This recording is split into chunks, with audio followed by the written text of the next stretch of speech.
Thanks, Yvonne. My name is Lori Gidding. I'm a grateful member of Al-Anon. Hey, everybody, I'm Cliff Gooding. I'm a grateful alcoholic, sober since August 15th of 2001. And my recovery date is July 1st, 2001. I'm only saying that because I want you to know I have 45 days longer than him. That's the only reason. Not that it's important. I'm just saying. Okay, so we are going to talk about sex and AA's dirty little secret. I'm sure y'all are really excited. Actually, we make fun about this, but it's one of the things that everybody has struggles with and everybody has questions about, but nobody wants to talk about. And that's why we decided to do this. And so we're going to try to break this up into kind of what it was like, before we got here and after and then, when we got here and then after we got here, and the struggles that we've had and, what we brought into this relationship and things that we've learned and things that we've had to do to figure things out. And we've used the steps and the traditions to do that. So I'm going to start, and then Cliff's going to talk, and then we may open it up after that for questions or for comments, and then take a break. So I grew up in a religious home. I grew up with really good parents, and they were really strict, but they were my dad was extremely religious. He helped start a church when I was a little girl, and he wasn't a minister or a preacher or anything like that. He was a deacon for the church, and I'm told we had church services in our home before he helped build this church. And so when I was a little girl, I have two older sisters and an older brother. And when I was a little girl, we went to church all the time. And I was, my sisters are 10 and 11 years older than me. My brother's 6 years older than me. So I just remember going to church from the time I can remember anything. We always went. And so we had really strict rules about a lot of things. And then what happened, and I had these principles and these values that I was taught. And then what happened is that when I turned 7, my parents divorced. And it seemed like when my parents divorced, all that kind of went by the wayside. Nobody else kind of went to church anymore. I still went to church. I still was trying to seek and trying to figure it out because I was going to be a good girl. I always wanted to be a good girl. I always wanted to do everything right. And it seems like that nobody else really kind of talked about those principles and values as much anymore. It just kind of, everything kind of changed in an instant, it seemed like. And so my dad, my mom and my dad were as old as everybody's my age as grandparents. I was a late in life baby. And so we didn't talk about sex. We didn't talk about relationships. And so the only what I learned is just about relationships and things about me is by just watching people around me. My dad was dating a woman immediately, if not before the divorce. And she became my stepmom years later. And there was a lot of stuff about that, were they having an affair? And my mom talked horrible about my dad. And my mom, when they got a divorce, started going out to clubs. And she didn't go out to clubs because she's an alcoholic, because she's not. And she didn't go out to clubs to go drinking and stuff. She went because she was looking for a man. She needed a man. And she did that. And she went out all the time, and she started going out every weekend, all weekend long, from the time that I was probably about 8 or 9 years old. And she was gone a lot, and I was left home a lot. And one of the things that happened that I don't really talk about is that when she did that, there was a time when she would bring men home. She'd bring men into the house, and I was young, and I didn't know a lot about anything, but I knew what sex was, and I knew what sex was because I had an older brother that was 6 years older than me that probably told me more than I needed to know at the time. But they did, and my mom would bring home men, and I knew what was going on, and I hated it, and so I would do stuff like fake being sick or acting like I was scared or that I had a nightmare, anything to get my mom's attention to get her out of that bedroom. And I know that that made an impact on me. But again, nothing was ever talked about. Nobody ever said anything. Nothing ever happened. And eventually my mom met my stepdad. And I was about 13 when they got married. And my stepdad was really strict. And he was really good to me. He taught me a lot of stuff and he did a lot of things for me. But what happened was when I was 16, I watched him. I caught him watching me take showers through the skylight in the bathroom. And I told my mom about that. My mom caught him up there and asked him about it. And he told her he was cleaning the gutters. And now it was 11:30 at night, so he was not cleaning the gutters. And I think that she knew that he wasn't cleaning the gutters, and I think that she knew what he was doing. But my mom needed that security and had been looking for a man for a number of years and finally caught one. And I don't think she was going to let that go for anything. And so what happened was I got kicked out of the house and I went to go live with my dad. And I felt like that my mom picked him over me. And she kind of did, but that's what I grew up with is, you have to have a man in your life. And that's the most important thing. I'd seen the way that my mom behaved around men. And my dad was a good man, and he married my stepmom, and they stayed together until the day he died. And they had a pretty good relationship. Now I saw them struggle. I saw them fight and argue and all that. My dad had been sick for a while, and he was kind of grouchy, and he was kind of hard to get along with on some days. And so I'd seen that. We didn't talk about sex growing up. We didn't talk about relationships growing up. Nobody ever set me down, and I never had the sex talk. I will just tell you the closest thing that happened is when I was living with my dad when I was a senior in high school. I had a boyfriend, and he had been around for a while, and I think my dad was worried. And my dad, again, old as everybody else's grandfathers, couldn't talk to me about it. So he asked one of my sisters to ask me if I was having sex or if I was tempted to have sex, because he wanted me to be protected. And I was not. I was not having sex. And that's just the way it was. Always kind of a secret. It was not anything that we talked about. It was not, and it wasn't that I grew up that I thought sex was bad. It was just never talked about. You kind of had to form your own ideas. And for me, I think what happened was between growing up in church and this strict background, and you don't have sex before you're married, which, by the way, is what I did. I didn't have sex until I was with my first husband. And I had this strict up, and the fact that we didn't talk about it, I really didn't know anything about sex. I really didn't know anything about relationships. There were no good, really, role models in my family.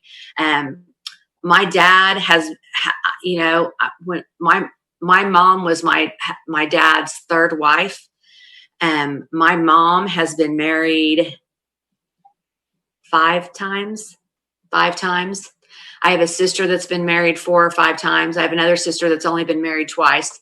And now I'm with my second husband. So there were not a whole lot of solid, good role models as far as relationships or anything.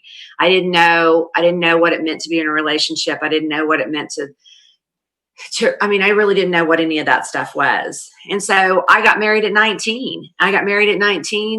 Because a guy asked me to marry him. It's not because I thought that he was the love of my life and we were going to live happily ever after. I thought that would happen, but that's not why I married him. I married him because he asked. And I was an insecure girl. I was always insecure my whole life. I was the ugliest kid in school. And so I was very insecure. And so the first guy that asked me to marry him that I had any feelings for at all, I said yes. And I was 19, he was 27. everybody that knew me tried to talk me out of it. But I'm the good little girl, and I'm not going to do anything wrong, and I don't make mistakes, and so I'm going to do whatever I got to do to get through that and to prove to you that I'm right, because I always like to be right. And so we get married at 19. I get married at 19. It's a big mistake. I don't know how to be a wife. I don't know how to have a relationship. I don't even know how to pick a good partner. He was, he wasn't like he wasn't a drunk. He wasn't abusive. He didn't cheat on me, nothing like that as far as being physically abusive. But he was verbally abusive. He was mentally tortured me every day. He had secrets. I couldn't trust him. But I had said yes. I knew, I was married to him, and by God, I'm going to make it work. And I stayed married to this guy, not because out of love and devotion, but out of the sheer deal of that I'm going to be right, and I'm going to make this work, and I'm going to show you. And I was miserable. I was miserable in this marriage. I didn't know how to communicate. I didn't know anything about it. And he's the only guy I'd ever slept with. I didn't know anything about anything. We had a little boy. I didn't know how to be a mom. Again, it's just one of those things I'm trying to learn as I go. And, I had elder sisters that were 10 and 11 years older than me, and we kind of would talk about things, but not a lot. There just was not a lot of communication going on about anything. And so, I was pretty naive. I was pretty sheltered. I just didn't know anything. I just really didn't know anything. So when I meet Cliff, I'm going to tell this story. I never tell this story. This is going to embarrass me to death, but I'm going to tell this story anyway. So the first time that I slept with Cliff, this is a true story. First time I slept with Cliff, I said, before I slept with him, I said, hey, listen, you need to know I've only been with one other guy. He was like, okay. When we got done having sex, this is what he said. Oh my God, you're not kidding about that, are you? So that should tell you about how I had no experience. Let's just say that. I had no experience. I just didn't know anything. Again, naive, pretty sheltered. And so that is the background that I come here with. I come here with secrets and not good information, no information, and not anything healthy about really any relationship I've seen, other than, I will say this, my mom and my stepdad was probably an alcoholic. I know that now. And they fought constantly, and he was paranoid, and he was jealous, and they fought all the time. And I can't tell you how many times in the middle of the night or late at night that my mom would come into my room and say, pack some stuff, we're leaving. And we would go and stay with my sister's house for a day or two. And then we would go right back into the situation. I mean, I can't tell you how many times that happened. And my dad and my stepmom, honestly, were really had a pretty good relationship. I mean, there was at least some health there. The problem was that my dad was really sick most of their relationship, and she had become less of a wife and more of a caretaker. And again, my dad was cranky, and he could be hateful and short, and she felt like she was being taken advantage of, and I could tell the breakdown there. So when I get here, I'm just going to tell you that's what I brought with me. That's what I have. I don't have any really healthy ways to do anything. I just don't know anything. I just don't. And so, and when I met Cliff, I will, and most of you know this, but when I met Cliff, I was still married to my first husband. And I met Cliff, and I started dating Cliff, and then I left my husband, and I did that in that order. And I'm not proud of that. And it's not anything I recommend. That I came into this relationship really sick, and I entered a sick relationship, and I did it all under in secrecy and lies and unhealthy behavior. I was selfish, and I wanted what I wanted, and I didn't want to be married anymore, but I needed a safety net. And I'm going to tell you, when I first met Cliff, he was a way out of my marriage. He was not going to stay. I will tell you that. I was not going to stay with this guy. He was just going to be my safety net to get me through. Now, I will just tell you, we've been together 25 years, so who knows what's going to happen. You never know what's going to happen. But my intent was not to stay with Cliff. I will just tell you that. He was going to be a fun little period for me until I kind of got settled, and then we were going to set and I didn't think he wanted anything either. I just thought we were just going to have some fun and play around a little bit, and then we were both going to go our separate ways. I never thought that it would work out. So that's what I come in here with. And then I meet Cliff, and it's wild and it's crazy and it's a lot of fun. But it's sick. It's just sick. And so I'm going to end there, even though it's only been 15 minutes. I'm going to end there, because he's got a lot more history than I do on the before. I'm just going to tell you, one marriage, he's got a little bit more than that. So I'm going to stop there, and I'm going to let him go. You were doing so good. I was right with you. I was hanging on the edge of my seat here.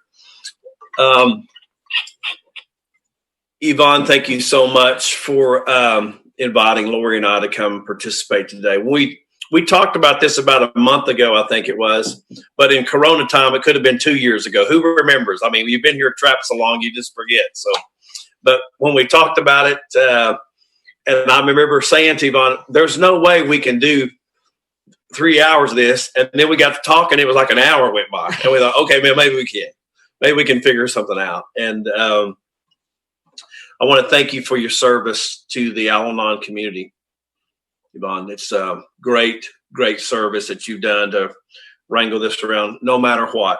It's a great service. And I have jumped on here over the last several weeks from time to time and picked up stuff. And so thank you for all that, your hard work, everybody's hard work, the tapers and everybody. It's been great service to folks who I didn't realize that I really was a social distancer long before this came along. So I'm glad you got this put together for those who are forced to be socially distant. And to talk about, to kind of kick off about to talk really about where we're at today, I got to get qualified to be here a little bit, because I just don't expect you to take it on faith that, just because I say I'm alcoholic, I am one. So I want to qualify a little bit just for you all. But to do that and to really set the tone for this whole workshop, we don't really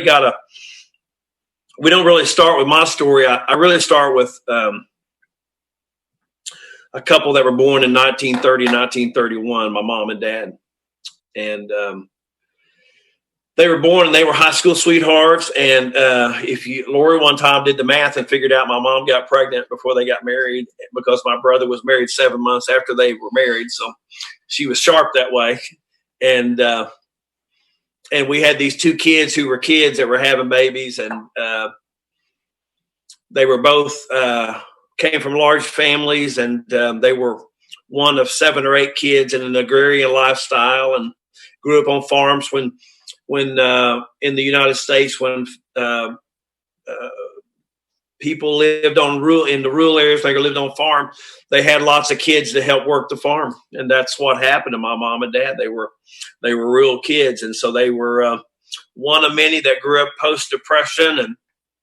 And a lot of the ideas about life that I learned because I listened to what my mom and dad said. And I think it's what happens to all of us. But my brother was born in 1949, and my dad eventually went off to the Korean War and fought there and left my mom at home. And my brother was a small child, and then came home and finished college and graduated. They moved to West Texas, and there was an old couple in West Texas, and they had one child. And my brother must have been, 8 or 9, somewhere in there. Let's say 8. And Lori tells the story much better than I, but I'm going to tell it anyway. They had one child, and that child got killed in an accident. And of course, my mother saw that she only had one child who was about 8 years old. And to hear her tell it, she began to beg my father for another child.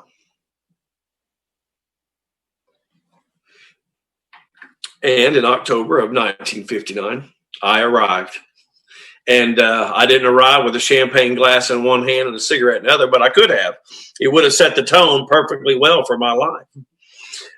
So I was born in the late, just at the tail end of the 1950s, and grew up in the 60s at the end of the Vietnam War and the sexual revolution. And I grew up early in my life in West Texas and out by Plainview and Lubbock in West Texas, where the wind always blows and the dust falls close behind it. And then when I was about 5 or 6 years old, we moved to Oklahoma, because that's where my mom and dad were from. Moved to Oklahoma. So I'm one of these people who can't ever say, you didn't want me, because I know my mom begged for me. And so I don't have anything like that to say. And I had parents who were really good parents. And I was not raised in an alcoholic home. However, alcoholism circled my entire family. My mother was the only girl with 7 brothers. And she learned how to be tough early on. She was next to the baby.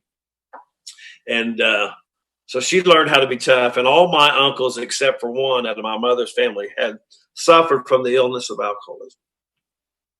I remember my Uncle Dickie, he would leave when I was a kid. I can remember he'd just leaving. He would go to town on Saturday and he'd be gone for a month. I mean, just gone. And, eventually somebody would go get him out of jail and he'd come home. He'd be on a month-long drunk. So, I'm a kid. I don't understand all that. But I used to listen to the stories that my uncles would tell about their lives growing up and all that. There seemed to be some kind of romance around alcohol. There seemed to be some kind of, these whiskey-filled weekends seemed exciting. And I remember as a kid sitting and listening to those stories of young romance, such as it was, as they were in high school and stuff. Of course, they were older then, but reminiscing, I can remember stories about that. And there was always this romance around alcohol, always this. It was some kind of, I could imagine some kind of swashbuckling romantic adventures. But at any rate, so alcoholism swung all around my mother's side of the family. And on my father's side, he had a sister who suffered. I had one sister, and she suffered greatly from alcoholism. Married an alcoholic, died an alcoholic death. Very successful, but died an alcoholic death. Died all alone, no children. And so I grew up in this with one brother who was 10 years older than me. By the time my brother got up where I could enjoy my brother, he was gone. He was 10 years older. It's almost like having 2 different families, practically. It was always a strained relationship with my brother. It was almost like I came along and interfered with all his plans. And I get, he was having a perfectly content life, and along I came. But one of the things my brother did, because he was older than I was, I used to love trying to hang out with my brother and all that. And Bill Wilson writes in the essay on step 5 in the 12 and 12, he writes in there about this feeling of anxious apartness. Anxious apartness. And I can remember the first time I read that in Bill's essay, that so resonated with me. And we hear people describe often when describing the malady that all of us here on this Zoom meeting have in common, be you alcoholic or Al-Anon, this malady, this anxious apartness, this being here and feeling like I need to be over there, that less than, that different from, that somehow walking to a different beat. I'm early to every meeting I've ever been to, but I always feel like I'm late. It's like I'm walking in the middle of conversations and they seem to be going on and I can't ever quite get clued in. It's like walking into kindergarten and not not knowing, it seemed that those kids knew the answers to all the questions, and I have no idea what book they're reading. It's always been that for me. And if you can identify with that kind of anxious apartness, that separateness, that being here, but really thinking if over there would be better, and it really capsulizes for me when I did inventory, several inventories, really capsules for me because I was a wisher. I wish I had this. I wish I had that. If I had his mom, my life would be different. If I lived in their house, my life would be different. If I had his sister, and then as you get older, things change. Well, if I had his clothes, if I looked like this, if I, dressed, if my parents were made enough money where I could live in this kind of house, I'm just wishing that my circumstances were different. And somehow I get the idea. I love what Larcene says about this. Information floats through the universe, lands on our head, and we begin to take action on it as if it's true. Love that, because that describes my life to a T. I mean, I just gather information with no basis in fact, and I begin to take action on it. And that anxious apartness, that restlessness, irritableness, discontentedness captures a guy like me in this prism of self. And I have no idea that and I can't tell you when. I wish I could pinpoint and say this was the day that I began to realize that the spiritual malady had me in its grips. I don't know. That fear, that grip of fear, I don't know. I can't tell you what. I can't point to a time. It just seems that that's kind of always been with me. That anxious apartness, fear. But I can tell you this. When I was 11 years old, it's important that I was 11 years old, because in AA meetings, it's really important because they need to know I had 11 years of continuous sobriety to that point. But when I was 11 years old, my brother on a hot summer day he had been out working cattle with my father, and he had opened up a can of Tall Boy Country Club malt liquor, and he took a big drink of it, and he handed it to me. And he and I drank that beer on a hot summer day in Oklahoma under a willow tree. I'll never forget it. At the back of his pickup, it was a willow tree. I can tell you exactly what he was wearing. I can tell you what I was wearing. Tell you what it smelled like that day. I can tell you what the wind felt like on my skin. I can tell you everything about that moment in time. And what I can tell you is that on that day, alcohol did for me quickly, in an instant, what Alcoholics Anonymous has done for me steadily and surely over the last 18 years and change. In that moment, in the magic of alcohol, it's the miracle of Alcoholics Anonymous, but it's the magic of alcohol. In that moment, what happened is everything, all that noise in my head, that anxious apartness, that restless, irritable discontentedness that they talk about in Alcoholics Anonymous was just evaporated. And in that moment, I got brought to the right here, right now with my brother. And that illusion that alcohol creates for a guy like me, that illusion that in the moment, everything suddenly is okay. That fear subsides, that idea that I'm different from, that I'm separate from, that I'm the wishes, they all went away in that moment. And that kind of effect that alcohol has on a guy like me, who is a real alcoholic, as described in the book of Alcoholics Anonymous, that every time I start drinking, I can't stop. And every time I tell somebody like you all that I'm never going to do this again, I break your heart every time and I drink again. That I can't drink and I can't not drink. And that effect that alcohol had on me on that day when I was 11 years old was so profound.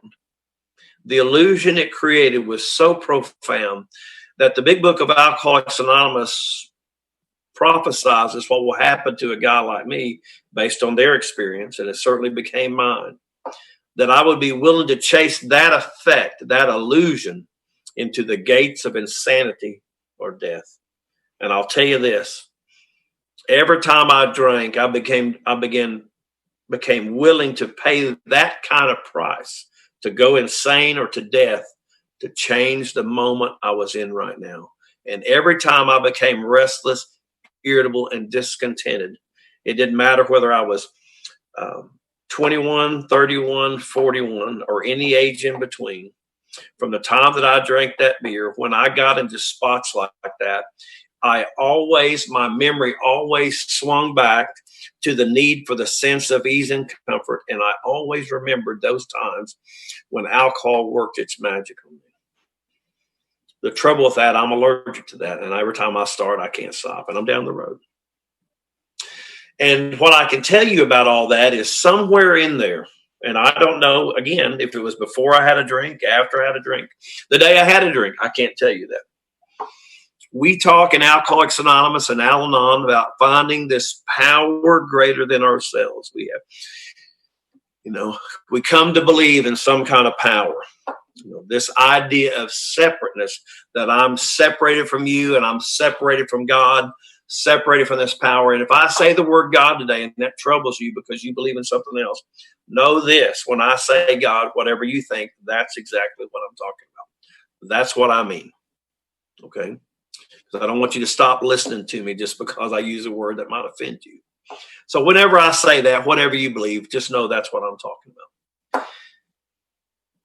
It's impossible to separate ourselves from that, but yet I believe I can. I believe I did. I believe I was somewhere in there separated from that. And what happens for a guy like me if I am separated, or believe I am separated from you and from any kind of power? What happens is that I have to manufacture some kind of power. Now, it'll be false power, know that for sure. But I have to manufacture something to propel me through life. And what happens for a guy like me is I've learned certain skills in my lifetime. I came to Alcoholics Anonymous. They wanted to put bad words on them like character defects and shortcomings. But nonetheless, I learned these management skills that I thought served me very well. And they were things like lying, cheating, stealing, misuse of my societal instinct, misuse of my security instinct, misuse of my sexual instinct. I would misuse those things. I would lie, cheat, and steal, or any of the other 7 deadly sins, misuse any of those or activate those in order to create what I like to describe as some kind of sense of false power. And I'll tell you how that looks. I see Jim, and Jim's got something I want. I steal it from him. Now, Jim doesn't know I stole that from him, but I did. And what happens when I steal something from somebody, it creates the sense in me that I've got one over on you. And it creates this illusion of false power. I cheat Linda out of something. And I cheat her out of something. And she knows I've cheated her, but nobody else knows it. She can't prove it. She just knows that. It gives me the sense of power over Linda. I lie to Yvonne. I tell her something that's a lie, and she buys it. And so I get one over on her. I get the sense of power. All those defects of character, the activation of all those, or the misuse of our God-given instincts, my social instinct, my security instinct, my sexual instinct, the misuse of those by lying, cheating, stealing, what happens for me is that gives me that sense of power. And because I'm not connected, or I feel separated from any kind of power, that begins to become a way of life. It sustains me in the short term, but it's false. Therefore, it's fleeting. Therefore, it works for a day or two. I get one over. I'll give you a good example.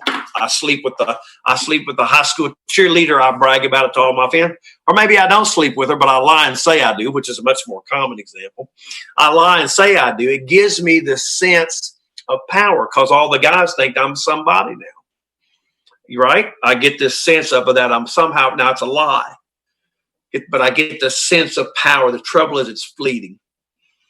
And what happens for an alcoholic of my type is I misuse those instincts. I misuse these character defects.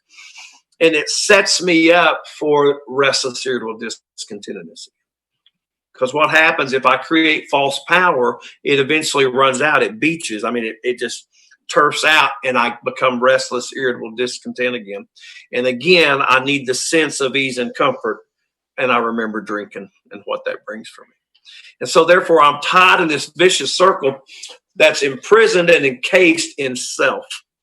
And I am totally clueless about this. I have no idea, prior to coming to Alcoholics Anonymous, that the real problem in my life is me. And I think that's what Al-Anon and Alcoholics Anonymous helps us all with, is to identify that they're not the problem, or it's not the problem. I'm the problem. And I'm clueless about that. And I start drinking, and, I become a daily drinker. In high school, I'm a daily drinker. By college, I'm a blackout drinker. And I graduated from law school, and I have a good career. I have a successful career. I graduate high in my law school class. I have photographic memory, so I can read something and retain it, which served me well, by the way. I could read things and test well. I mean, I could do well. And I get out of law school, but I still suffer from that restless, irritable discontentedness. And so therefore, no matter how successful I become, it's never enough. There's never enough. I mean, the measuring stick continues to grow. If I am successful, it's always, but what if? I'm always looking to try to determine what's the next, where do we go to next? And it begins this perpetuation of the hamster wheel of life. And there's this, in the book of Alcoholics Anonymous, it talks about things such as worldly clamors, that we get caught up in worldly clamors. We alcoholics, I get caught up easily in worldly clamors if I allow myself to. I can get caught up and distracted easily. I'm like something shiny. A squirrel can run across our front yard here in a minute, and I may be totally diverted 5 minutes. I don't know, but you get the point. The measuring stick of the world is totally different than what we measure, how we measure things here in Al-Anon and Alcoholics Anonymous. It's totally different. But if you looked at that measuring stick, my life appeared successful. I always tell this when I give my AA talk, although I have discovered that some things that are really funny in AA aren't that damn funny in Al-Anon. I get that. I don't talk about the keen alcoholic mind in Al-Anon, because you guys know there's, you never hear about the keen alcoholic mind in Al-Anon meetings. I know that's a fact. So, but I always like to tell the AA people, because, Lori is my fourth wife, and I know, and I always like to tell them that, I know that's important. And when I got here, I figured out pretty quick. I needed to tell people that Lori was my fourth wife, because in Alcoholics Anonymous, as much as it is in Al-Anon, we know how important rotation of service is. So it was important for people to know that I was big on rotation of service long before I came to Alcoholics Anonymous. But Bill Wilson writes in the 12 and 12 that real struggle for alcoholics are these defective human relationships. Defective human relationships. That's a real struggle for the alcoholic. And we say that as if it's just only alcoholics have that problem, which we know is not correct. In the book of Alcoholics Anonymous, there are several places in there where Bill and the first 100 who wrote the book, they talk about things like, more than most, the alcoholic leads a double life. So that there's a lot of people that live double lives, but more than most, the alcoholic does that. There's things there that talks about that the alcoholic is the extreme example of self-will run right, which the only conclusion is there's a lot of examples of self-will run riot, but an alcoholic in self-will is the extreme example of all of them. And so we know, and then when it talks about the sex inventory, it lays out things, so it starts to talk about, how people get fanatical about sex one way or the other, too much, too little, no flavor for a fair or a straight pepper diet. And then the book says the most interesting thing. It says, we all have sex problems. All. It said we'd hardly be human if we didn't. And so what I know about all that, which is really helpful for a guy like me coming into Alcoholics Anonymous, because I don't know about how you all perceived yourself. I'm suspicious because we all suffer from this malady. There's commonality. The thing that distinguishes alcoholics from Al-Anon is you don't suffer from this allergy. Yet you still can get into obsessive behavior. You still can have, we get tunnel, we get focused, we get that restless, irritable discontentedness. What happens for me is alcohol does that. That fixes that for me. And I'm allergic to it. And once I start, I can't stop. And I get in that cycle. But that commonality of the malady, that thing which connects us, the humanity of just people, how Bill describes it, and the first one describes it, is that we all have sex problems. More than most, the alcoholic. The alcoholic is the extreme example. And what I think Bill in the first 100, in describing it that way, is try to say, look, everybody has problems. They have living problems. They have sex problems. They have God problems. They have people problems. They have relationship problems.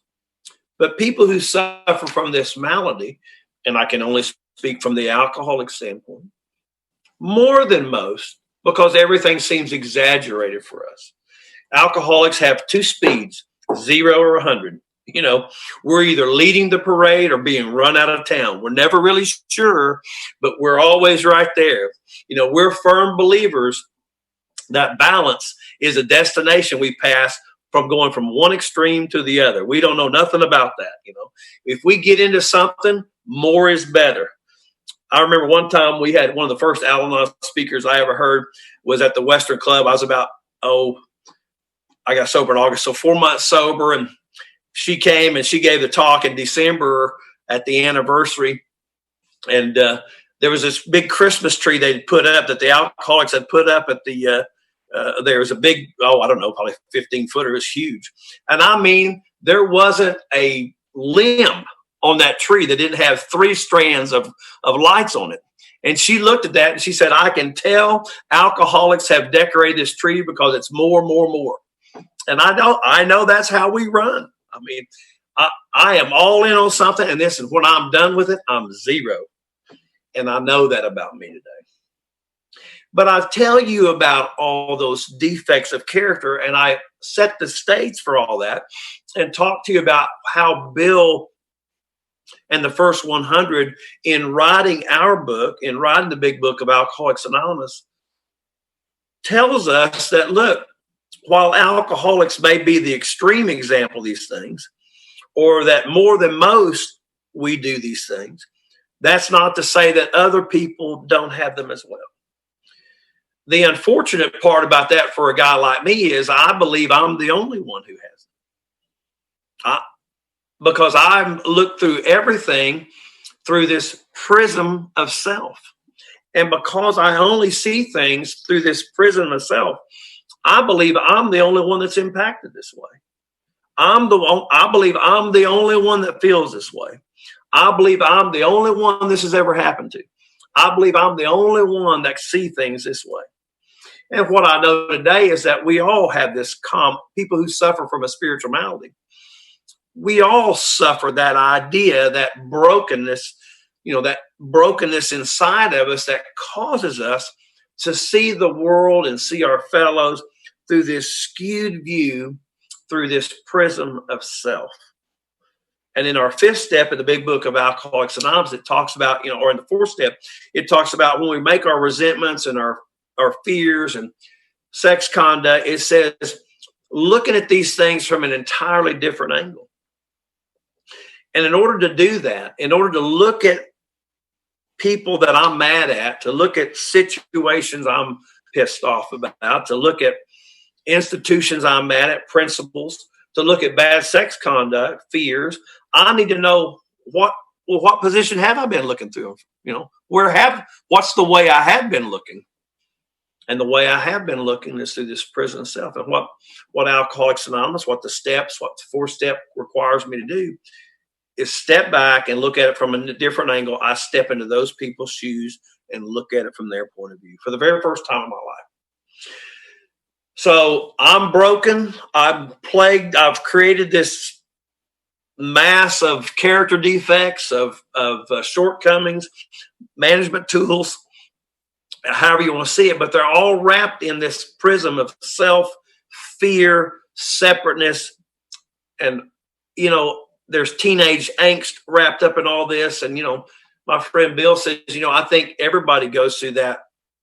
Every teenager goes through that. I'm different, I'm awkward, all that. And I don't disagree with that whatsoever. But I fall back on what our literature says, and it says more than most.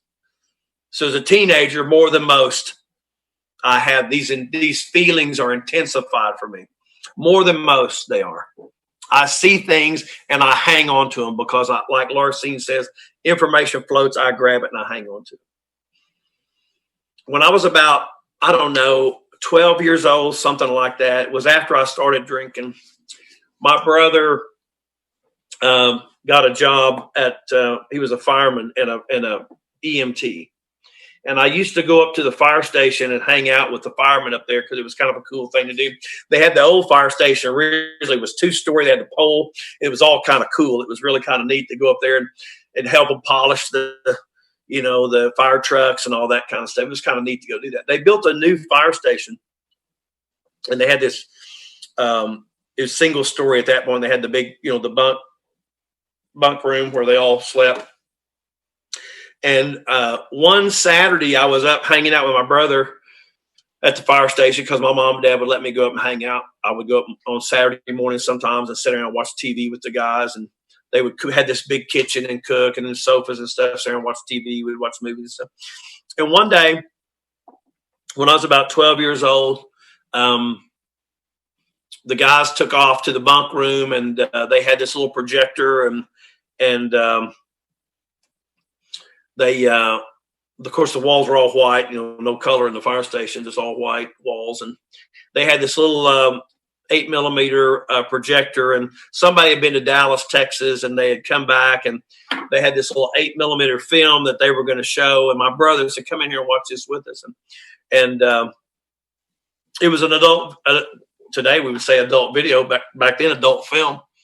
And I'm clueless about all this. I mean, I don't have anybody sets me down and talks to me about how the world works. I had good parents. They're non-alcoholic, but that's what they did. They worked, and they made sure that I had everything I needed. Not everything I wanted. They made sure I had everything I needed. But, my dad was a Korean War veteran. My mom was the only girl in a house full of guys. They don't know how to sit down and have a conversation with me about stuff like that. Some people I've heard some of my friends talk about, the talk. I never got the talk. What I got was an adult video, adult film, and at the fire station. And I remember watching it that day and thinking, man, and something about that, as much as alcohol flipped the switch, I can tell you something about that flipped the switch too. And I can remember every Saturday I would want to go back to that fire station, and I'd want to know if we were going to watch movies that day. Now, not the kind they were playing in the kitchen, the kind they were playing in the bedroom. And when you're going through teenage angst, trying to figure all that out, and that's imposed upon. I can only share my experience. That's imposed on you. My vision of sex, or how sex and women and the interrelationships got extraordinarily skewed. My understanding about relationships with women extraordinarily skewed. I remember as a kid, I was thinking about this morning. I found out this morning a classmate of mine passed away, and it just made me extraordinarily sad. We were real small. I grew up in a little small town of 5,000 people, probably 84 people in my class. And so we were all pretty closer than I realized. Today, we were closer than I realized we were. Or perhaps it's just time catching up with me that I'm realizing how close we were. But at any rate, I remember being in junior high school, middle school, I guess is what they call it now. But there was a little girl from Louisiana that moved to our town, and I remember how cute she was. And I can remember because I don't know what to deal with all this. I used to pull her hair. I don't know why I'd pull her hair, because I needed her attention. I'd pull her hair, and I just needed her attention. And I don't know how to get that. I don't know how to talk to people. I don't know how to do that.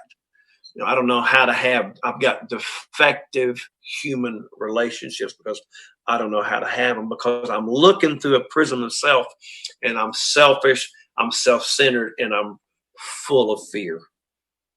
I have no idea what to do with all that. And what I know to do with that, when I get in situations like that, when all that wells up, I drink, because I need the sense of ease and comfort. What I've discovered for me is, back then when all that was happening, this idea and view of sex. And I think sometimes, in the meetings of Alcoholics Anonymous that I've been to, I'm going to really narrow it down to me. The meetings of Alcoholics Anonymous that I've been to, when somebody it's a rarity that anybody will bring the topic of the sex inventory up in an AA meeting. If you do, they start giggling. And they want to talk about how many, that's always a deal. The number is always extremely important, apparently, but I get that. Oh, they want to talk about something that makes it funny. And what I know today, or what I can say today, is looking back at my life, there's been nothing funny about that. I used in the book of Alcoholics Anonymous, we talks about in our sex inventory, we look at those and say, were we selfish? And I can't tell you any relationship I was ever in where that wasn't the case. I'm looking to get something out of the deal. There's a measuring stick that I'm bound to. I somehow believe, I get these messages, that I can become more of a man by the number of women that I bed. I mean, it's just, I'd like to cut it for you some other way. But I think I'm charged here with telling you some kind of truth today, the best as I see it. Because, see, I don't measure up, I don't fit in, I'm separate from, and somehow I've got to figure out how to fit. And if I do that, and I can tell you about it, then somehow you will see me as something that perhaps I'm not, but you'll believe that I am. And so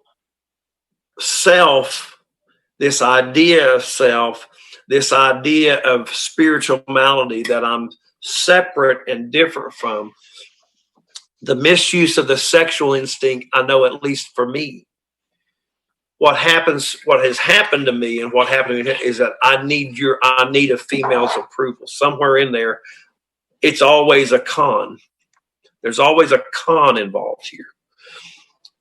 Last night, Yvonne called me. She won't mind me telling this story because I'm going to tell it. Yvonne called me last night. She actually called Lori first, but Lori was doing a Zoom talk last night up in Wisconsin. So she texted me and said, here's Yvonne's number, call her.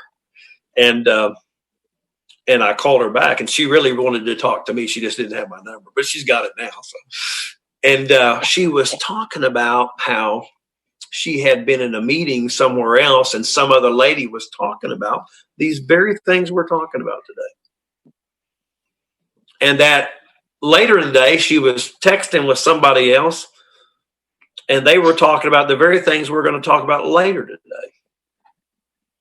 And she called to tell me that God, isn't it funny how God works? A month ago, we started talking about all this stuff and planning on how we were going to do it and talking about sex today. And the day before, she starts getting all these God shots of people in her life talking about the very things we're talking about today. One lady in a different country saying, tomorrow's my anniversary, but I'm really having trouble with my sex part of my life, and I really want to be in that workshop. And she sat quietly, not saying, oh, that's my idea. Sat quietly and thought, we're on the right track.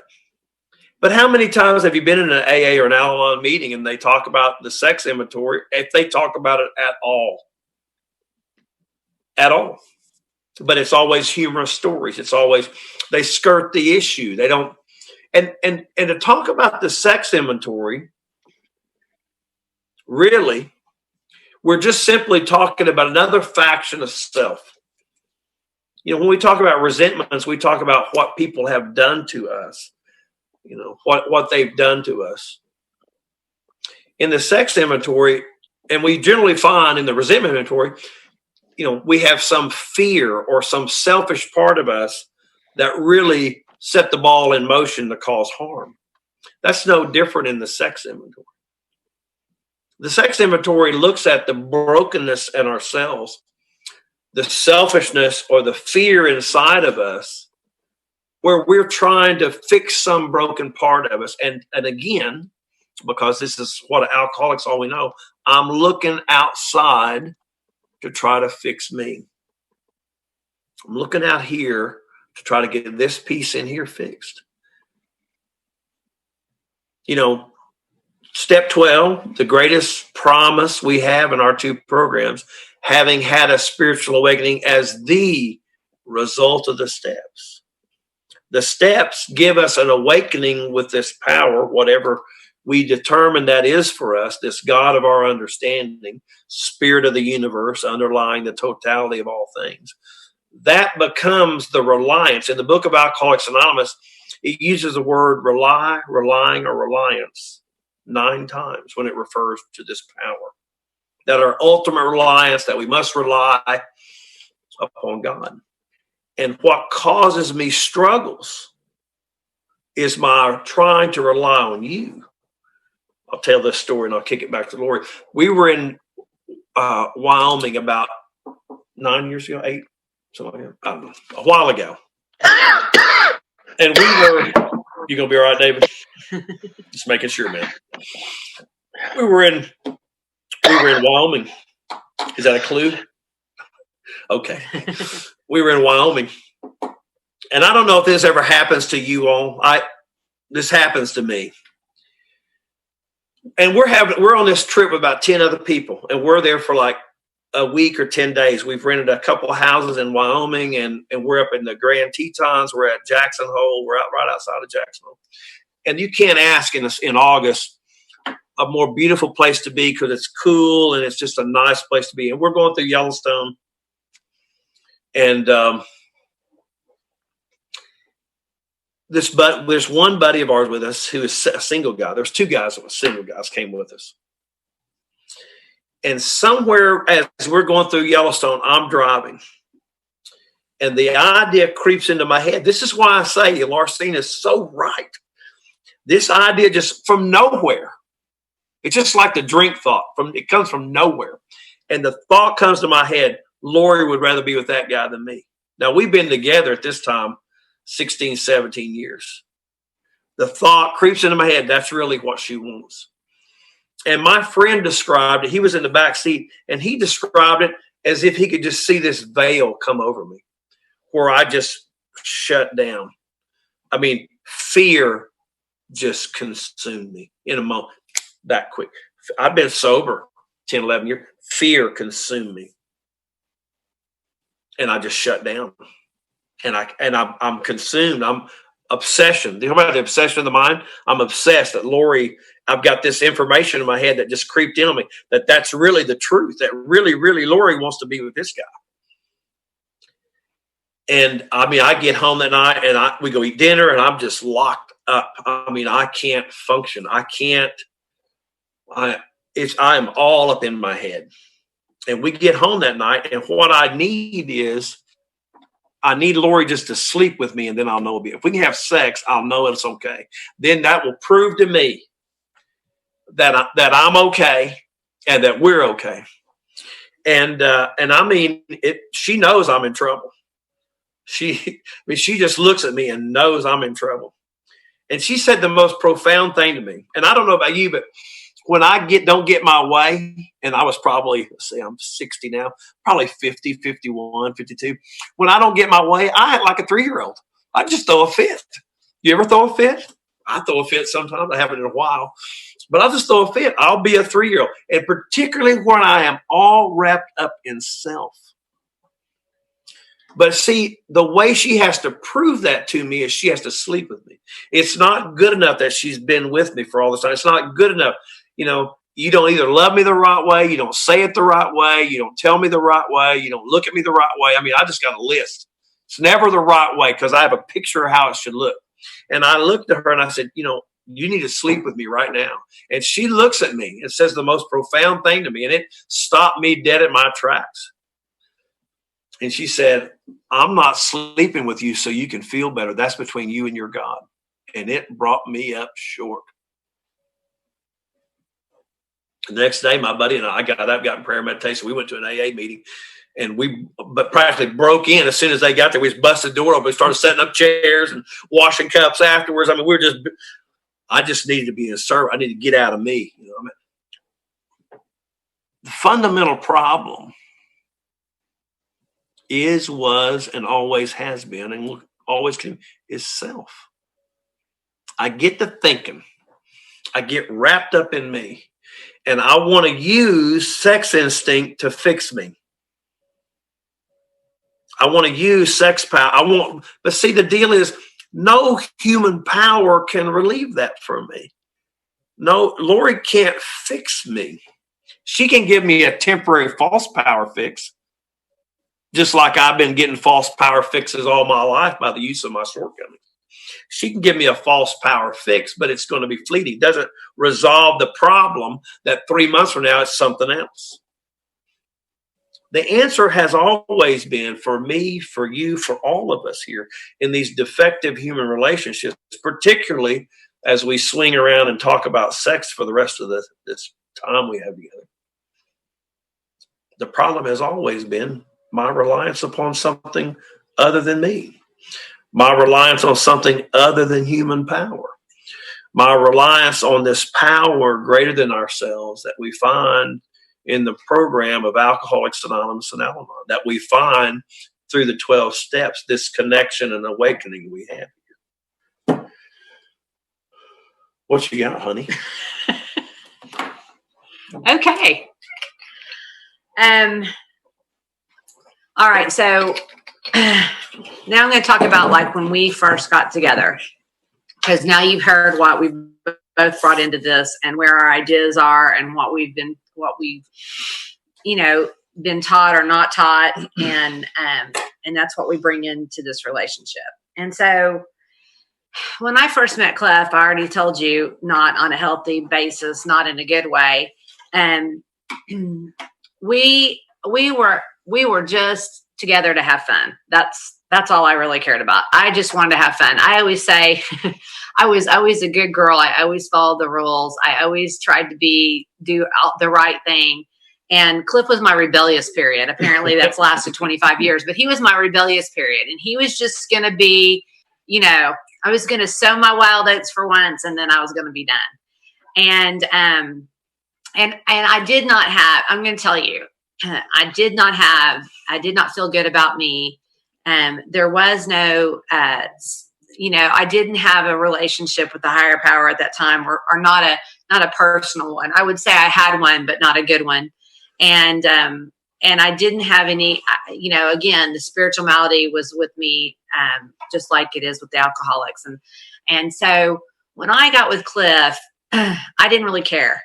I just didn't really care. I was going to do whatever I wanted to do for the first time in my life without worrying about whatever somebody else thought or felt, or if I was going to be judged by it, or if I was going to be punished by it, or if I was going to go to hell for doing it. I had just had enough of trying to be the good girl. And so when I met Cliff, he was not the good boy. He was not the one that anybody would have picked out for me. As a matter of fact, when people found out that I was dating Cliff, they would call me. And there was a few people that knew me and knew Cliff, and they would call me when they found out that we were dating. And this is generally the conversation that would be had. They would call me up and they would say, "Hey, I hear you're dating Cliff Gooding. Is that correct?" And I'd say, "Yeah. Do you know him?" And they go, "Oh, yeah." And I'd say, "Well, tell me about him." And so here's what they would say. They'd say, "Well, he's brilliant. He's one of the smartest men you'll ever meet, and he is a brilliant attorney. And I knew that. He did his undergraduate in 3 years. He graduated top 5% in his law class. I think he was 7 in his law school class. And they'd say, and he's really successful. And I knew that when I met him. At the time that I met him, he had this huge law firm. He had all these people working for him. And then they'd say, and he's a lot of fun. And I knew that because we'd had a lot of fun. We had fun with everything that we did. And then they would say this. They would say, but he's a liar. He's a cheat. He's arrogant. He's egotistical. He's a womanizer. You cannot trust him as far as you can throw him, and you need to stay away from him. And that is what they would say. And what I heard was, he needs you. And so that is, and that's the truth. And because I, again, am the answer to all, because I know everything, and I'm the ultimate authority.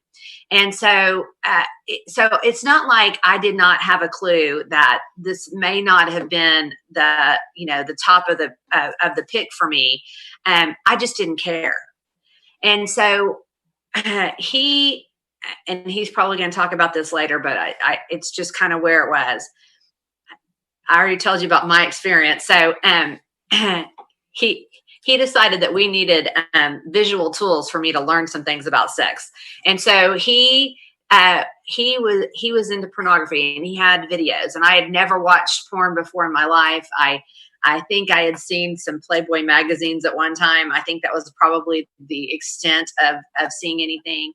And so we would watch these videos together at first. And again, because I didn't care. I just didn't care. I was just in it to have fun for a while, and then I was going to be done. And so we start out that way. And I'm not saying that pornography is a horrible, awful thing. I'm just saying that it wasn't real healthy for us. And I didn't know that at the time. Because I don't know anything. And so that's how our relationship starts. But what happens is, after a while, it starts having an effect on me. And I'm sure on him, but he was drinking at the time and I didn't know it. But it starts having an effect on me because I now have crossed boundaries that I'm not going to cross, that I never thought that I would cross. And now I'm getting uncomfortable with it. And it goes, and the bigger part is that I now have feelings for him. Which was not planned. And I did not think that was going to happen. And so now I'm really now worried about where this is going to go and what's going to happen. And I have now, we've experimented, we've done stuff, and we've had fun, but now that's not what I want to do anymore. And what I don't know is that he's drinking and doing some other accessories, which is now ramping up the watching of the porn. And that has now become a regular thing with him. And the more that he is involved in it, the less that I want to do with it. Because now I'm feeling bad about myself. I'm comparing myself to these girls on video. I'm never going to look like that. I'm never going to be as good as that. That's what he wants. And that's not who I am. I've been faking it this whole time, and I can't do this anymore. And I have horrible, again, the self-esteem just gets worse and worse and worse. And that's not the person I want to be. And that's not what I want in my relationship. And now we're starting down this road, and I don't know how this is going to end up. And I don't know how this is going to, how I'm going to stop this. And the crazy part about all this is that really, and no offense to my first husband, but Cliff really taught me a lot about sex, most everything that I know about sex, because I really didn't know anything, and I didn't have anybody else. And not that he was a horrible person, but let's just say he was a little bit more experienced than me. And so he taught me a lot, and I'm really grateful for that, because there's a lot of things that I didn't know. And I have always had a hard time talking about sex with my husband. Now it's weird because I can talk about it with other friends. I can talk about it on a Zoom meeting, apparently with 292 people, but for some reason, one-on-one, it's always difficult to have that conversation. And I think it's just because it was never talked about growing up. Now it's gotten better, and we have had really good conversations about it. But for the longest time, he would try to talk to me and I would just shut down. I mean, I could not talk about it, or I would just, it's always been difficult. And I'm sure it's difficult for a lot of people. I don't think that I'm alone in that. I sponsor girls. I know they have a hard time talking to their husbands and their boyfriends about it. I know, or vice versa. They're great to talk about it, but their husbands or boyfriends don't want to talk about it. But I think it is key. When you're in a relationship, because sex is a fundamental thing of a relationship. And if you can't talk about it, you're going to start having problems. And we were having problems. And this had gone on. I guess we've been together a couple of years. He wanted to get married. And I said, as long as you have pornography in your life, I'm not going to marry you. Now, it was probably the first time that I set a boundary. I wasn't in Al-Anon, trust me. I didn't even know about boundaries, but it was one of those things that I'm grateful that I did. But I said, if you want to get married, I'm not going to marry you until you're done with this. This is not what I want. And and that was hard. And listen, we had to have a discussion about that. He was like, "You were fine with it 2 years ago. What happened?" And and we had to have a conversation about that. And I just told him, I said, that's not what I want to do. That's not who I am. That's not, I don't want to do that anymore. And if you want that a part of your life, that's fine, but I'm not marrying you. And so it took a while. I'm going to tell you, it took, I don't know, a month or so before he was ready to say, okay. Now, when I tell you that he had a pornography problem, I'll just give you an idea. I said you had to get rid of all the videos. And so he finally agreed. And so we started boxing up the adult videos. We had 3 banker boxes full of adult videos. As a matter of fact, one time when he called to order, because they were videos back then, you couldn't just get it on a pay-per-view TV. It was actually you actually bought the videos. It wasn't like back then. You didn't even have it on the internet that much, but you actually had to call and order it. Videos. And at one time when he called to order, the guy goes, "Do you own a video store?" He goes, "No. Can I get Debbie Does Dallas?" I mean, it was that bad. So just so you know, we had 3 banker boxes full, complete videos. Okay. And the one thing that he did, which when I look back at it to this day, shocks me. When we were going to go throw him out in a dumpster someplace. And he said, and we were on our way. We were going to go see his parents in Hugo, which is 3 hours away from us. And we loaded him in the back of the car. And he said, we can't get rid of these anywhere around this house. We're going to have to do it on the way to Hugo because I know who I am and I will go back and get them.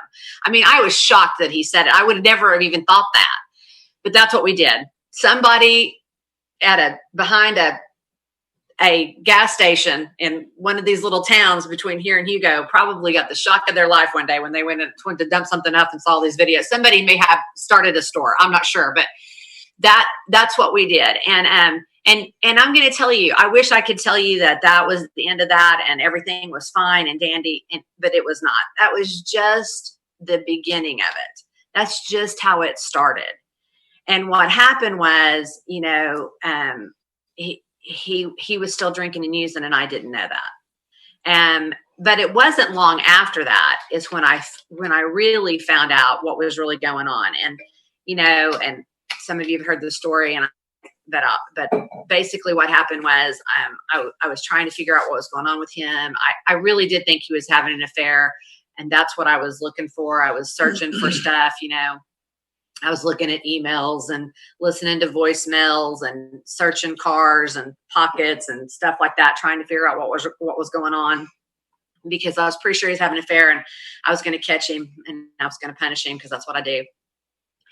And so what happened was, I woke up one morning and he was barricaded in our mother-in-law room, and I went to open the door and it was barricaded shut. Which, if you're Al-Anons of my type, we can break in anywhere. That's no big deal. tear down anything to get to the alcoholic, trust me. And I got in, and he was passed out, and there was an empty bottle of wine and an empty bottle of vodka and a clear package of with some white substance on the top of some more adult videos that had run out because he had went and got more. And that's when I found out what was going on. And so and after I caught him, and after all that happened, and then he had the relapse 45 days later, and that's why I have 45 days more than he does. But not that I'm counting 45 days. But anyway, you have mentioned it 3 times. But we had, but what he told me about that was that when you're doing those other substances, that the pornography kind of goes along with that, which I did not know. And he, and we had issues about sex and pornography for a while. And, by that time it was easier to get it on, the internet. And so even after we got rid of the videos, even the second time, there wasn't that many the second time, but even after we got rid of this, then I knew that every once in a while he would go in there on the computer, and he would be on the computer. And by this time we were married.